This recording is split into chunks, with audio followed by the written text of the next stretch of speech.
Bueno, pues que Dios nos transforme, ¿no? Esa es la idea cada vez que estudiamos la palabra, leemos su palabra. Hoy continuamos con nuestra serie en los fundamentos y el tema de esta mañana yo lo titulé La perspectiva eterna de dar.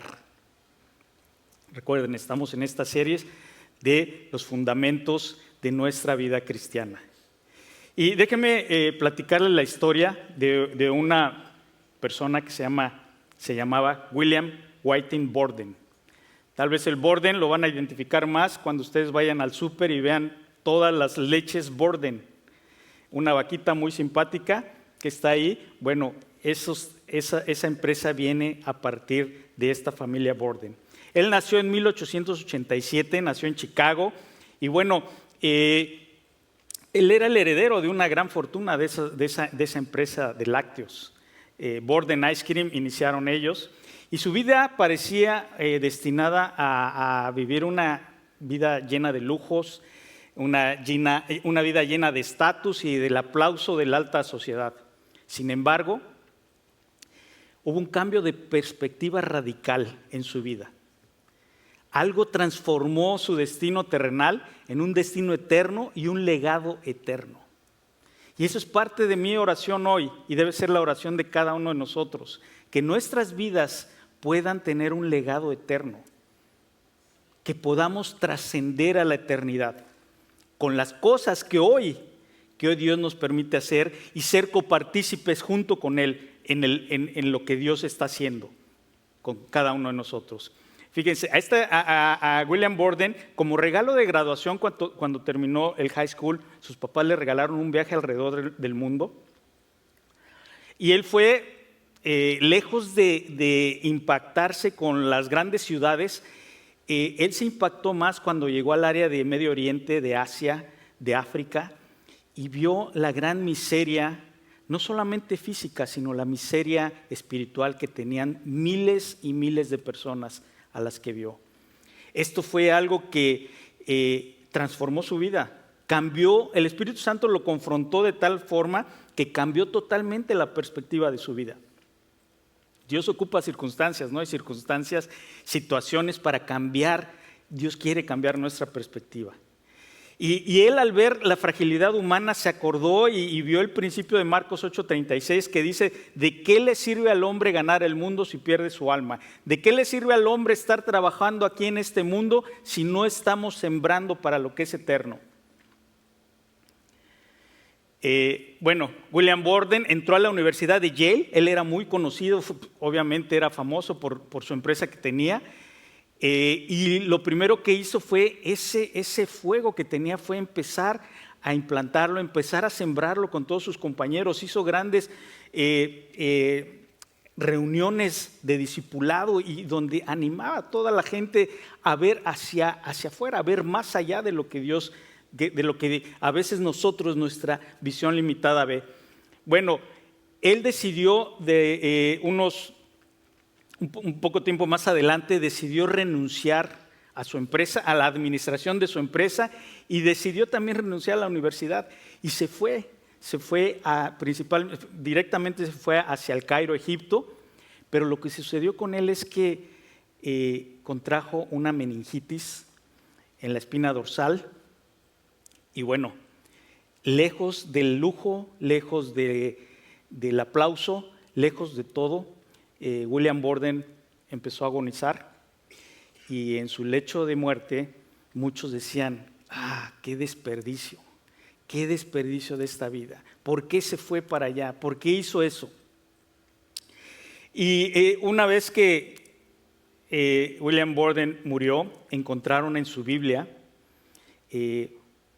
3 frases que impactaron a muchos de sus amigos con los que él le había hablado anteriormente. Decía, en su Biblia escribió: sin reservas, sin retirada, sin lamento, todo por el reino de nuestro Señor.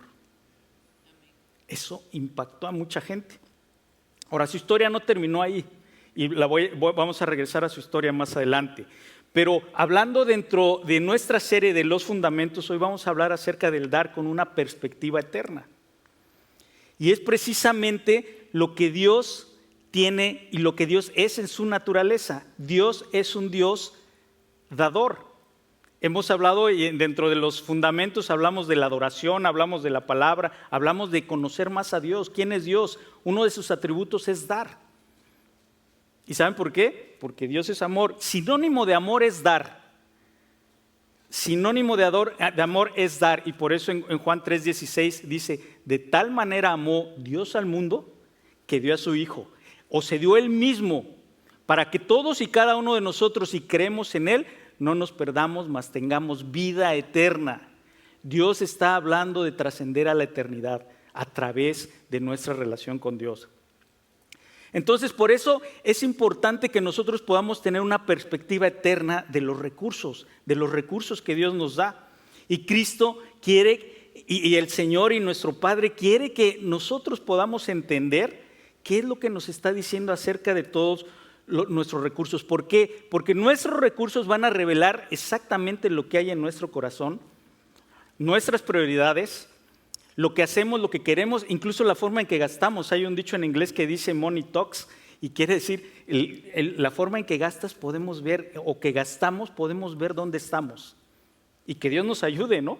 Que Dios nos ayude a poder ir transformando los recursos que Dios nos da para que puedan ser administrados bajo su voluntad. Fíjense, hay más de 2,350 versos en la Biblia que hablan del dinero, que hablan de las posesiones, que hablan de los recursos, que hablan del dar.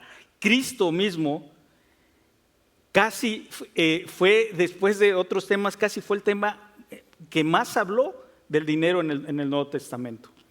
¿Por qué? ¿Por qué nos habla tanto Dios? Y tal vez te estás preguntando, ¿Dios nos da una perspectiva eterna a través del dinero? Tal vez te estás preguntando eso, pero ¿sabes qué? Sí. Si nosotros ponemos nuestro corazón en las posesiones, en el dinero, ¿saben qué es lo que va a suceder? Va a afectar o incluso va a nulificar nuestra relación con Dios. ¿Por qué? Porque se convierte en un Dios. Y Él es bien claro, y Cristo lo dijo.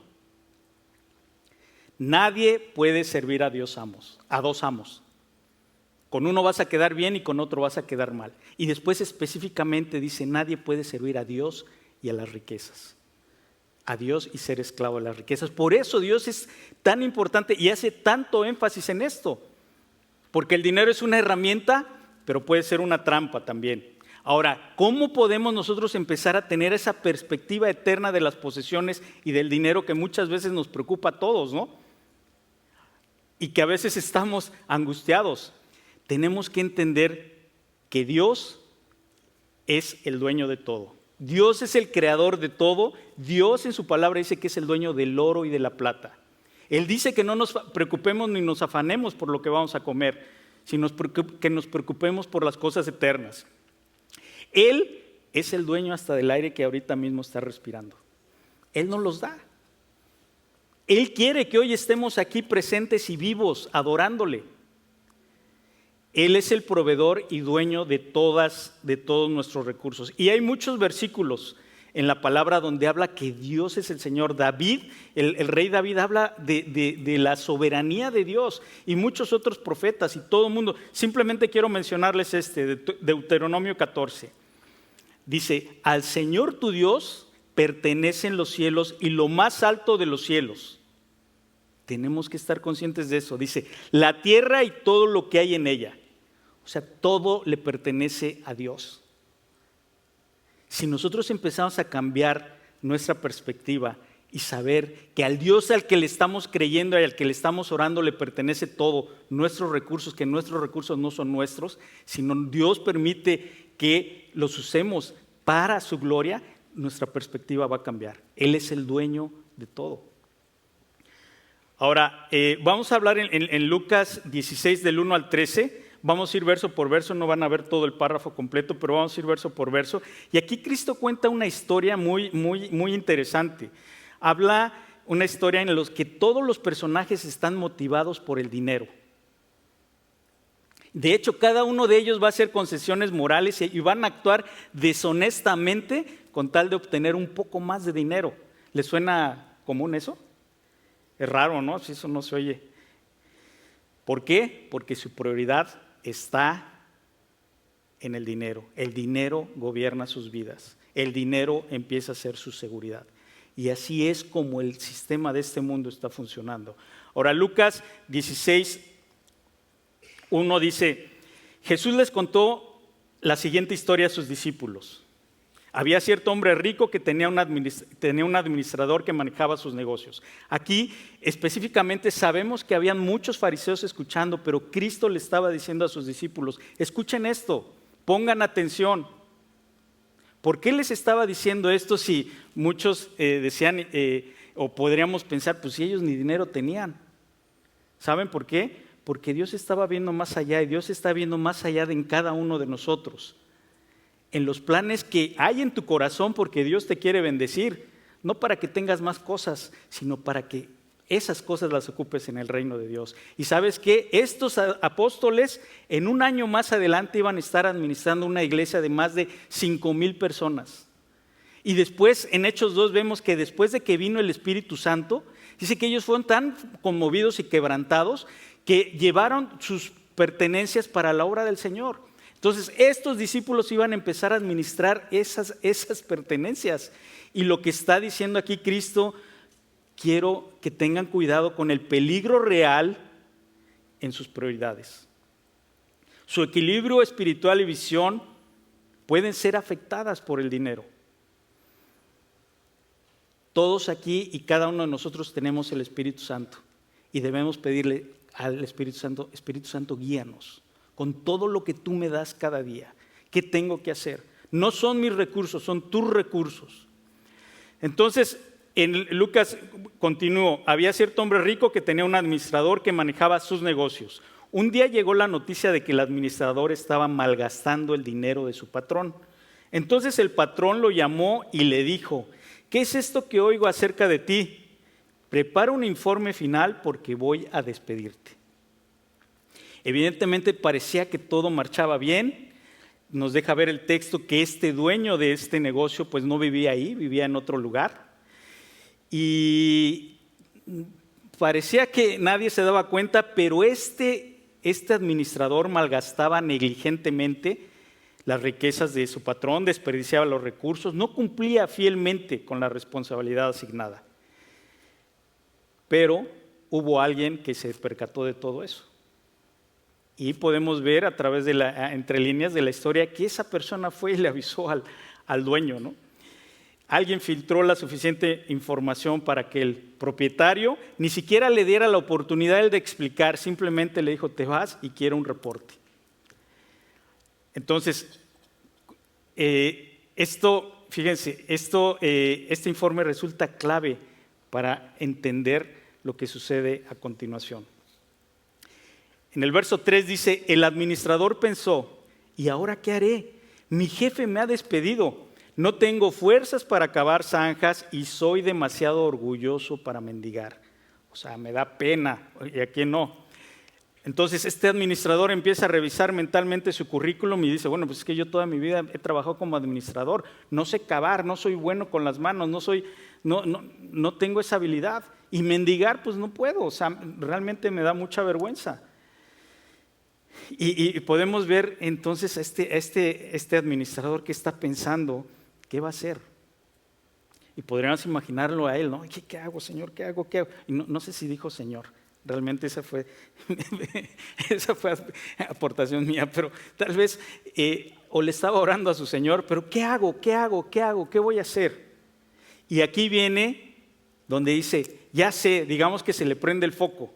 Y en el versículo 4 dice, ya sé cómo asegurarme de que tendré muchos amigos que me reciban en sus casas cuando mi patrón me despida. ¿Qué está diciendo aquí esta parte? Que este trabajo incluía una vivienda. Y cuando lo despida no iba a tener recursos económicos y tampoco iba a tener dónde vivir. Entonces él dice, nuevamente, se le prende el foco y dice, ya sé, y se le ocurre realmente un plan ingenioso, que lo vamos a ver aquí en el versículo 5 al 7. Dice, entonces invitó a todo el que debía dinero a su patrón para conversar sobre la situación. Le preguntó al primero, ¿cuánto debes a mi patrón? El hombre contestó, le debo 100 medidas de aceite de oliva. Entonces el administrador le dijo, toma la factura y cámbiala. a 50 medidas. Le preguntó al siguiente, ¿cuánto le debes tú? Le debo 100 medidas de trigo, respondió. Toma la factura y cámbiala a 80 medidas, le dijo. Entonces, el texto da a entender que había muchos otros más deudores, ¿no? Sin embargo, aquí solamente se mencionan a 2. Y el primero debía 100 medidas de aceite. Una medida, en esa época, representaba 8 galones. Si debía 100, pues son 800 galones, aproximadamente 3,000 litros o 3,200 litros. Esto era el equivalente a 3 años de un salario de una persona, el salario anual de una persona. Y después va con el segundo que debía 100 medidas de trigo. Una medida de trigo, más o menos, haciendo equiparándolo, son 270 kilos de trigo. Si eran 100, bueno, pues son 27 toneladas de trigo. Y esto equivalía al salario anual de 8 años. Entonces, ¿qué podemos ver aquí? Es importante que sepamos esto, que estos hombres eran empresarios también. Eran hombres que se dedicaban a hacer negocio. Eran comerciantes y dedicados a estos productos. Ahora, aquí viene la parte más interesante. ¿Qué sucede? Al reducir sustancialmente las deudas de este administrador con estos negociantes, pues ellos van a quedar en deuda con él. ¿Correcto? Está siendo extremadamente generoso y bueno, aquí vemos un problema con la generosidad, que es a veces como la regla que aplica en la política, ¿no? Siempre es más fácil ser generoso con el dinero que no es tuyo. Entonces, ese dinero no era suyo, sin embargo, él estaba siendo generoso con ellos, ¿no? Y les llama y da a entender que les llama uno por unos y empieza a hacer arreglos con ellos, ¿no? Y les propone un trato, bueno, vamos a arreglar los libros, ¿no? ¿Han escuchado eso? O vamos a maquillar las cuentas, ¿no? Uno a uno, ¿no? Y de aquí nada sale. O ya en un juicio le llaman malversación de fondos. Y este plan no iba a funcionar a menos que ellos estuvieran de acuerdo. ¿Y qué es lo que sucede? Pues que ellos estuvieron de acuerdo. Y es exactamente lo que hacen. Ahora, ¿este plan es un plan brillante? Sí, de acuerdo a la visión del mundo, es un plan brillante. Desde la perspectiva del mundo es un plan brillante. Ahora, ¿pero qué pasa con el hombre rico? El hombre rico, él se va a enterar, ¿no? Y de hecho, en ese justo momento aparece, según el relato, ¿y qué hace? Casi que lo admira y lo elogia. En el versículo 8 dice, el hombre rico tuvo que admirar a este pícaro deshonesto por su astucia. Hasta le llama pícaro, ¿no? Lo traducen aquí. Pero en realidad, ¿qué es lo que tenía que hacer este señor? Debía mandarlo a arrestar, acusarlo por malversación de fondos, al igual que todos los otros que estuvieron dentro de este complot para ganar dinero y beneficiarse de este señor. Sin embargo, el dueño se hace de la vista gorda y lo alaba y dice, ¿qué tipo tan listo? Eres muy inteligente, eres un campeón. No está furioso, no ordena una investigación, evidentemente está satisfecho. ¿Por qué? ¿Saben por qué? Porque lo que pudo haber sido una pérdida total por deudas incobrables, ahora se convierte en una ganancia inmediata de al menos la mitad del dinero en efectivo. Y además, bueno, hoy podríamos decir que el resto lo registra como pérdida empresarial y tal vez iba a pagar menos impuestos. O sea, él estaba feliz, a pesar de que estaba siendo parte ya de una situación fraudulenta. Ahora, esto es importante. En esta parábola he escuchado a veces confusión con gente y dice, ahora muchos leen esta parábola y asumen que Dios es injusto, que debería condenar a ese malversador en lugar de elogiarlo. Pero escuchemos bien, en ningún momento dice que ese administrador, el hombre rico representa a Dios. En ningún momento dice eso. ¿Saben qué está representando? El sistema del mundo. Está representando ese hombre que se hace de la vista gorda y compromete el carácter con tal de obtener un poco más de dinero. Entonces, ahora vamos a ver precisamente cómo podemos aplicar esta parábola con 4 principios. Aquí da un giro sorprendente en la historia y Jesús empieza a dar la aplicación de esto, ¿no? El primer principio es que Cristo les está diciendo, o nos está diciendo a todos y cada uno de nosotros, seamos creativos con las oportunidades que tenemos de impactar a otros con una perspectiva eterna de la vida y de los bienes. Seamos creativos. Eso es lo que está diciendo aquí el Señor Jesús. Cristo no está elogiando a este hombre, ni tampoco está diciendo que nosotros debemos ser astutos para robar, para después traer la ofrenda a la iglesia y cooperar con el fondo de reconstrucción y con misiones. No está diciendo eso. Está diciendo que seamos creativos con las cosas que trascienden a la eternidad y que seamos creativos con los recursos que Dios nos da. Dice, ¿cómo esos hombres que se mueren y hacen todo por ganar más dinero? Dice, bueno, así como lo hacen ellos, háganlo ustedes por ganar almas para el Señor. Es lo que está diciendo. Está diciendo, observa cómo la gente sin Dios piensa en estrategias para impulsar su propia agenda. ¿Han visto las agendas del mundo? ¿Cómo hacen todo y estrategias para captar a los jóvenes? Toda la situación de identidad de género, todo el bombardeo con pornografía para los niños, todo el bombardeo con la situación de que tú puedes abortar y no pasa nada, no estás matando a nadie, no es tu decisión. Pues sí es tu decisión matar a tu hijo. ¿Se dan cuenta? El mundo nos lleva a estrategias para cambiar nuestra mentalidad, para cambiar nuestra perspectiva y para cambiar lo que Dios nos está diciendo. Observemos cómo en el mundo usan esa creatividad y convencen a muchos para seguirlos, a mucha gente. Ahora, este administrador está usando toda su inteligencia, su astucia, su energía y creatividad y su sentido de urgencia para beneficiarse a sí mismo. Pero ¿qué hay de nosotros? ¿Qué estamos haciendo?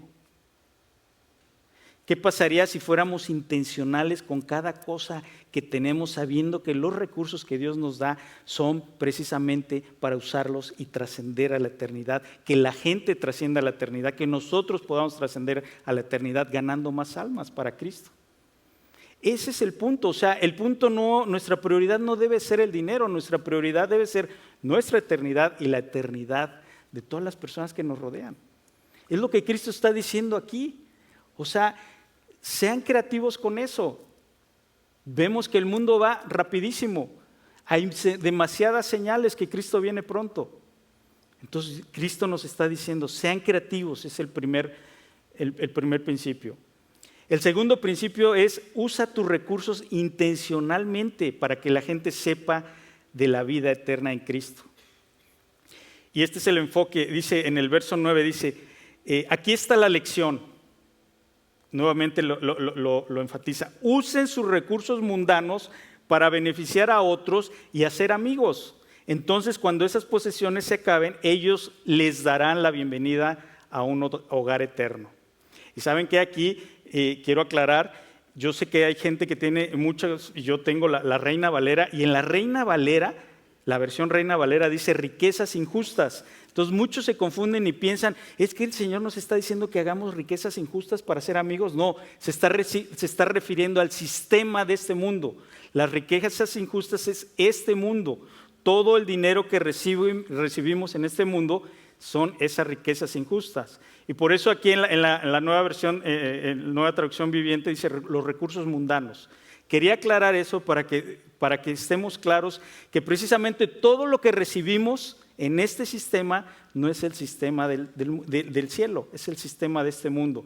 Cuando venga Cristo a reinar aquí a la tierra y que dice que van a haber nuevos cielos y nueva tierra y todo eso, y dice que incluso las calles van a ser de oro. O sea, el oro se va a ocupar como asfalto para que lo pisemos, como calles, como pavimento. O sea, realmente el oro no va a tener esa importancia que hoy mismo se está dando en mucha gente, ¿no? Le está dando. O sea, así que cualquier riqueza que tengamos hoy, Cualquier recurso que tengamos hoy, Dios nos está diciendo, inviértela con intención. Esta vida se acaba pronto. Este mundo está volando y tenemos que hacer algo con los recursos que Dios nos da.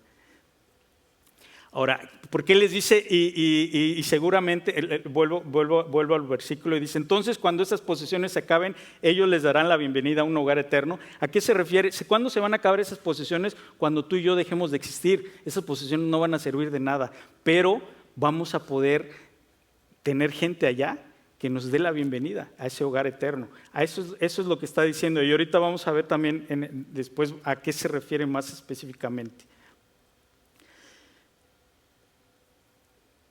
Y aquí es parte de lo que seguramente nosotros tenemos aquí muchos amigos, pero ¿sabes qué? Cuando estemos en el cielo nos vamos a dar cuenta que van a haber muchos amigos que tal vez ni siquiera conocimos.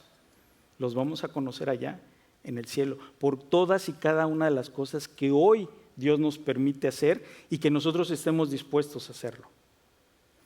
Ahora, eso es lo que aquí nos está diciendo, hagamos tesoros en el cielo. Eso es invertir nuestros recursos aquí para hacer tesoros en el cielo.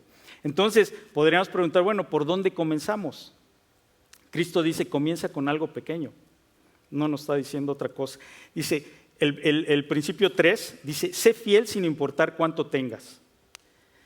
Dice, si son fieles en las cosas pequeñas, serán fieles, el versículo 10, serán fieles en las grandes. Pero si son deshonestos en las cosas pequeñas, no actuarán con honradez en las responsabilidades más grandes. Entonces, si no son confiables con las riquezas mundanas, ¿quién les confiará las verdaderas riquezas del cielo? Y si no son fieles con las cosas de otras personas, ¿por qué se les debería confiar lo que es de ustedes? ¿Qué es lo que es de nosotros? Lo que Dios ya nos da, ya nos los dio. Pero a veces somos como los papás, hijo, esta bicicleta es tuya, pero no te la voy a dar hasta que la aprendas a usar. Entonces, es aquí lo que está diciendo, ¿no? Y muchas veces pensamos, es que si yo tuviera dinero, yo daría mucho al Señor. Pero en realidad no, todo comienza cuando somos fieles en lo poco.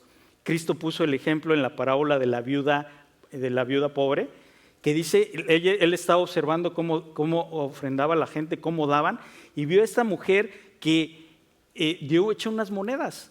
Sin embargo, le dijo a los fariseos, bueno, les digo, y a sus discípulos, que esta mujer dio más que todos ustedes, porque ella dio todo lo que tenía y de corazón.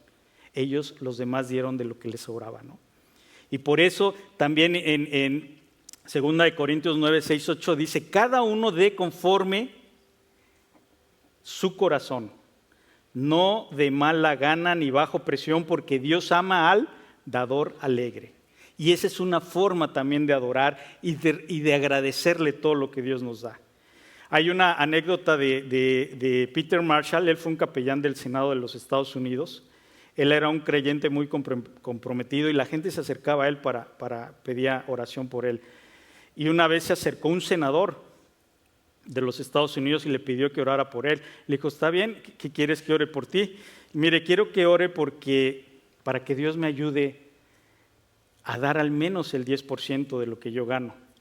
Dice, cuando ganaba yo $50,000 al año, me era muy fácil dar $5,000. Pero ahora que gano $500,000, se me hace muchísimo dinero dar $50,000 al Señor. Es muchísimo dinero. Y el capellán le dijo, no, dice, ¿podría orar por mí? Por supuesto. Y empezaron a orar. Y lo primero que dijo, Señor, te pido que le disminuya su salario para que este hombre pueda volver a dar. Entonces, no tiene que ver con que tengamos mucho o poco, tiene que ver con nuestro corazón. Entonces Dios nos está diciendo que seamos creativos con las oportunidades que tenemos, que seamos intencionales con los recursos para ganar a otros y que seamos fieles sin importar cuánto tenemos. Y el cuarto punto, que Dios sea tu Señor y amo en todas las áreas de tu vida. Versículo 13 dice, nadie puede servir a dos amos, pues odiará a uno y amará al otro, será leal a uno y despreciará al otro. No se puede servir a Dios y estar esclavizado al dinero. Y esta es la pregunta que Dios nos está haciendo hoy. ¿Estás convencido de quién es tu Dios?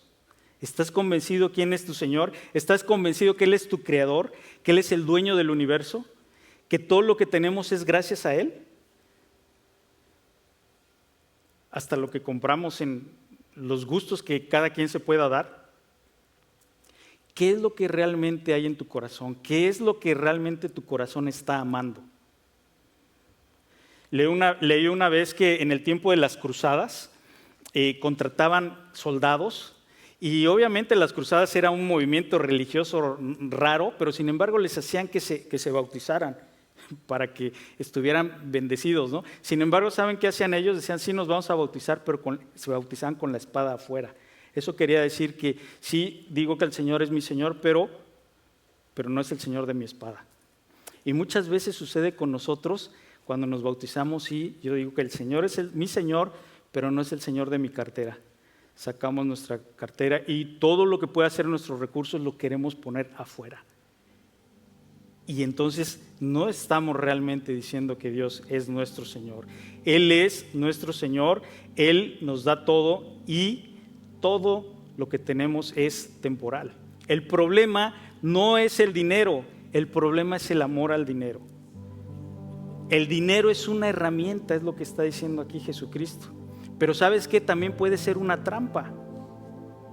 Y una trampa, ustedes saben, una de las tentaciones a Jesucristo fue: te voy a dar todo esto si postrado me adoras. Cuidado, porque hay gente que tiene muchos recursos y dices, ay, ¿cómo tiene recursos esos? Puede ser una trampa y no se los está dando Dios, sino que cayeron en esa trampa, no pasaron esa prueba de someterse a la voluntad de Dios, a lo que Dios quiere para su vida. Nuevamente Jesús está diciendo, esta es una herramienta que administradores sabios pueden usar para tocar la vida de otras personas, que un día nos vamos a sorprender cuando nos encontremos en el cielo con ellas, como dice el versículo. Y hay una canción cristiana de Ray Boltz de hace años. Les voy a leer esta parte, está traducida, pero incluso hay también una versión en español de Danny Berrios. Dice, soñé que fui al cielo, las calles de oro caminé junto al mar de cristal. De pronto escuché que alguien me llamó. Un joven era que sonriendo se acercó. Me dijo, no sé si ahora te acuerdas de mí, mas fuiste mi maestro en la iglesia que asistí. Tenía 8 años, te prestaba atención y un día Jesucristo acepté en mi corazón. Gracias por darme al Señor, todo en mi vida cambió. Luego otro hombre se acercó con emoción, habló.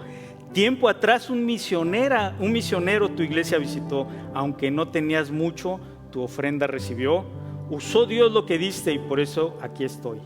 Se acercaban más personas, cada uno contó cómo en sus vidas fuiste una bendición, cosas que en la tierra nadie observó, la eternidad y el Señor Jesucristo las vio y se manifestaron, y la eternidad lo manifestó. Jesús llegó y tiernamente habló, hijo, mira a todas partes, fue grande tu labor. Y ese es el recordatorio que Jesucristo nos dice, Mateo 25:21, dice, buen siervo fiel y justo, en lo poco fuiste fiel, en lo mucho te pondré, entra en el gozo de tu Señor. Cuando nosotros entendemos que los recursos son del Señor y todo lo que hacemos son para Él, podemos tener gozo y podemos tener contentamiento, podemos tener esa relación personal con Dios y tener gozo. Por eso aquí dice, entra en el gozo de tu Señor. Cuando cambiamos nuestra perspectiva del dinero, entendemos que los recursos que Dios nos da trascienden a la eternidad cuando bendecimos a la gente y nos llenan de gozo. Por eso Dios nos llenan de gozo y de propósito aquí en la tierra. Dios nos conoce y sabe que cuando nos enamoramos del dinero vamos a ser totalmente infelices, que vamos a sufrir y vamos a ser esclavos. Dios quiere que nos enamoremos de Él, no del dinero. Regresando a la historia de William Burden, la decisión de Burden de enfocarse en las cosas eternas impactó su generación. Todos los jóvenes con los que él les habló cuando estaban en Yale fueron impactados cuando se enteraron que William Burden estaba hablando de algo real, estaba realmente creyendo lo que él les enseñó y les dijo. impactó tanto su corazón que muchos jóvenes en esa época salieron al campo misionero. Y William Borden decidió donar toda su riqueza a iglesias, a lugares de asistencia, a misiones. Entonces William Borden entendió perfectamente que el dinero es un recurso temporal aquí en la tierra, pero las almas rescatadas para Cristo permanecen para siempre. Esos son los tesoros que Dios nos está llamando a tener. Cambió lo que no podía retener, o sea, su fortuna real, para ganar lo que jamás podía perder, ese tesoro en el cielo. Esos tesoros en el cielo, esa satisfacción y ese propósito por el cual Dios nos está llamando hoy. Ese es el propósito cuando Dios nos dice que demos. Dios no necesita nuestro dinero. Él es el dueño del oro y de la plata. Simplemente nos está haciendo partícipes de esa gran bendición. Ser copartícipes de la obra que Él está haciendo. Y además de eso nos trae gozo, alegría, propósito. Déjenme decirles que en esta iglesia enseñamos y practicamos lo que es la palabra. Y en esta iglesia hay realmente mucha intención, hay mucha creatividad y hay mucha decisión. Esta iglesia es una iglesia misionera. Déjenme decirles un dato que me dijo John Carswell que me impactó. Hay 400 iglesias en Asia y Europa que esta iglesia está apoyando a través de nuestros recursos, de lo que damos. No estoy hablando de iglesias como estas, son iglesias en casa, porque está prohibido en Ucrania reunirse, está prohibido en China reunirse, en Irán, en Irak. Toda la semana aquí se da comida. 350 familias vienen y son bendecidas con comida. Hay 60 países a los que está esta iglesia también involucrado en misiones y haciendo lo que debemos de hacer con los recursos que Dios nos está dando.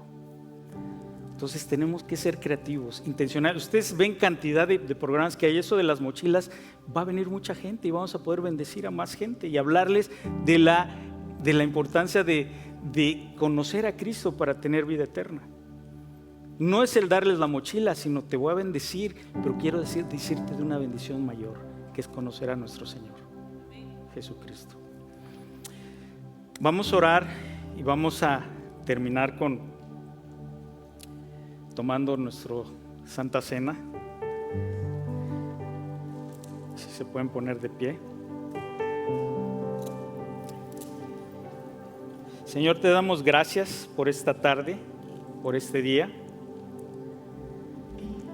Gracias, Señor, porque tú nos permites, Señor, caminar contigo y nos estás diciendo que seamos creativos, intencionales, que empecemos con algo, que tú seas nuestro Señor y el Dios de nuestros recursos. Señor, tú de tal manera nos amaste que viniste aquí a la tierra a morir por cada uno de nosotros. Y por eso hoy recordamos, Señor, ese sacrificio.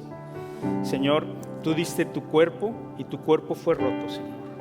Y este pedazo de pan, Señor, como le dijiste a tus discípulos, hagan esto en memoria de mí hasta que yo regrese. Y tomamos del pan recordando, Señor, tu sacrificio. Y así mismo, Señor, le dijiste a tus discípulos, tomaste la copa, la pasaste con ellos, le dijiste, esto representa mi sangre que va a ser derramada por cada uno de ustedes. Hagan esto en memoria de mí hasta que yo venga. Y Señor, sabemos que tu venida está pronto, Señor. Tomamos de la copa. Gracias, bendito Dios, por esta tarde. Te pedimos que tu palabra transforme, siga transformando nuestra vida.